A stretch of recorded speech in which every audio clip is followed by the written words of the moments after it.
Welcome to our channel where we delve into the darkest corners of human nature. We're fascinated by the abyss, by the things that make you turn away and yet can't seem to tear your eyes from. The impulses, the compulsions, the things people do that defy explanation. Today we bring you 5 gruesome true crime stories that will send shivers down your spine. These aren't tales for the faint of heart. These are the stories that linger long after the lights go out. The ones that whisper the unsettling truth about the potential for evil that resides in us all. Let's start in the seemingly peaceful town of Plainfield, Wisconsin, 1957. The locals thought Ed Gein was harmless, a little eccentric maybe. Kept to himself. They'd see him out driving his pickup and wave. Didn't know where he was going, what he was hauling in the back. Not until the sheriff pulled up to the Gein farm following the trail of a missing woman. What they found inside that house, well, let's just say the word house barely fits anymore. It wasn't a home, it was a workshop of horrors. Lampshades made of human skin, a belt fashioned from nipples, skulls on the bedposts. It's the kind of detail that gets under your skin, makes you question everything you thought you knew about good and evil, about the man next door, Gein's obsession with death with his deceased mother. It manifested in the most grotesque ways imaginable. He didn't just kill, he repurposed, turned bodies into furniture, into objects, and the police reports, the photographs from that crime scene. They read like something out of a nightmare, except this wasn't a figment of someone's imagination. This was real. The thing about Gein is his depravity seeped into our cultural consciousness, became the inspiration for Norman Bates in Psycho, Leatherface in the Texas Chainsaw Massacre, the quiet kid next door driven to madness wielding a chainsaw. That image is burned into our collective fear, and it's rooted in the very real horrors that unfolded on that Wisconsin farm.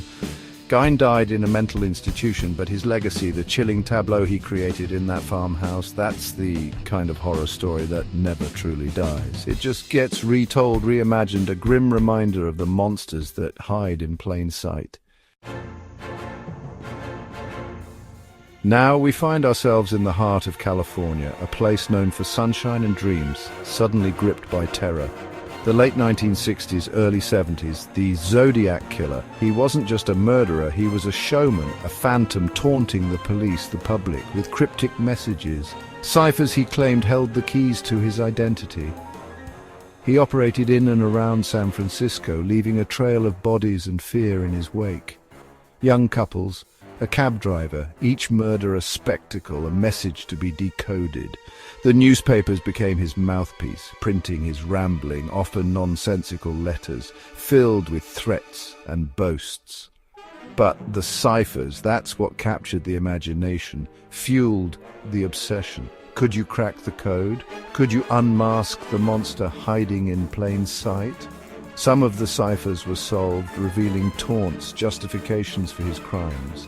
Others remain unsolved to this day, a chilling testament to the killer's ability to vanish into thin air. The Zodiac case is a study in fear, in the power of suggestion. He terrorized, not just with bullets and knives, but with the idea that he could be anyone, anywhere.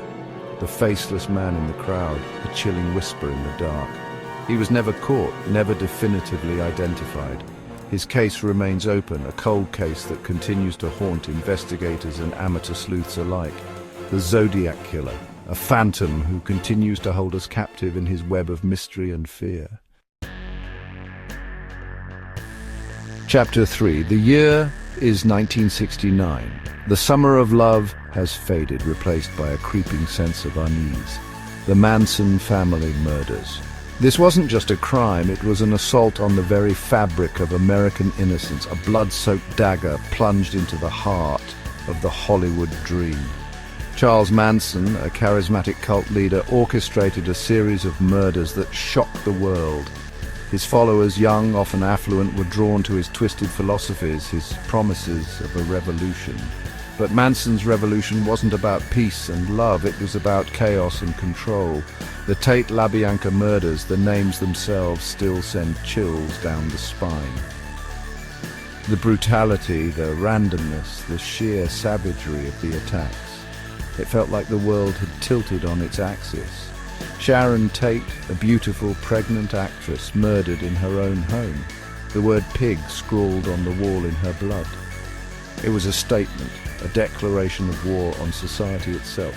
The Manson family became a symbol of the dark underbelly of the counterculture movement, a terrifying example of how easily idealism could curdle into violence.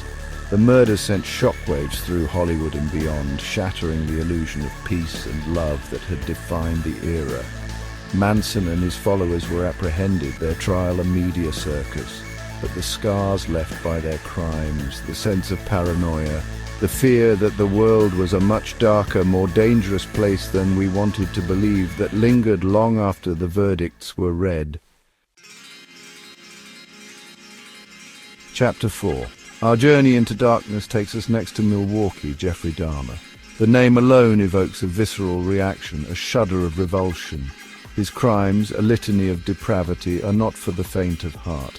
Dahmer was a monster who walked among us, a predator hiding in plain sight.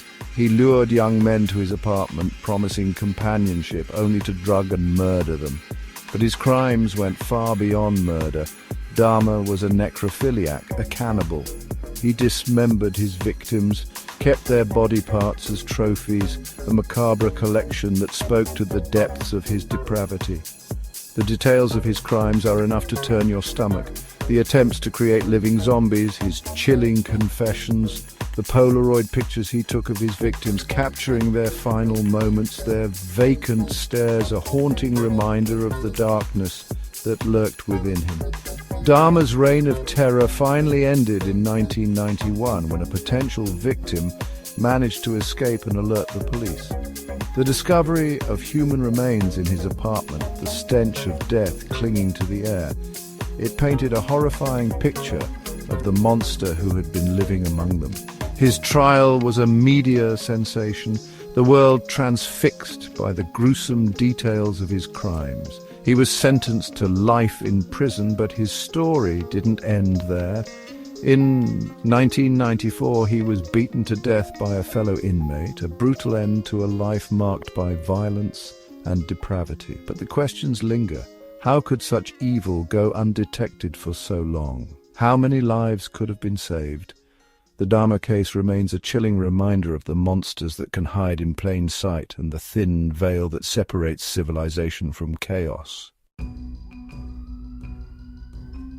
Chapter 5. Los Angeles, 1947, the City of Angels, bathed in the golden glow of Hollywood glamour, but beneath the surface a darkness festered, the Black Dahlia murder. It's a case that's become synonymous with Hollywood Babylon, a tale of beauty, brutality, and enduring mystery. Elizabeth Short, an aspiring actress with dreams as big as the California sky, was found murdered in a vacant lot, her body posed, severed at the waist. The image of her mutilated corpse, her mouth sliced into a grotesque grin, is seared into the city's collective memory, the Black Dahlia. It was a nickname given to her by the press, a morbid nod to her dark hair and the black clothing she often wore. The name stuck, transforming Elizabeth Short from a victim into a symbol, an embodiment of Hollywood's dark side. The investigation into her murder was a media frenzy. Theories abounded, fingers were pointed, but the killer was never caught. Was it a jealous lover, a spurned suitor, a thrill killer seeking notoriety? The questions lingered unanswered, fueling decades of speculation. The Black Dahlia case remains unsolved to this day, a cold case that continues to fascinate and frustrate in equal measure. It's a story that speaks to the fragility of life, the dark underbelly of the American dream, and the enduring power of mystery. Elizabeth Short's murder, a brutal act that shocked a nation, serves as a stark reminder that even in the City of Angels, darkness can lurk in the shadows, waiting to claim its next victim. These stories remind us of the darkness that can lurk within humanity, They're not just tales to be told around a campfire, but glimpses into the abyss, reminders that the monsters we fear in the shadows often walk among us in broad daylight. If you found this video intriguing, don't forget to like, subscribe, and hit the notification bell for more chilling true crime stories. Delve into the darkness with us, explore the darkest corners of the human psyche, and uncover the unsettling truths that lie hidden beneath the surface. Stay safe, and we'll see you in the next video.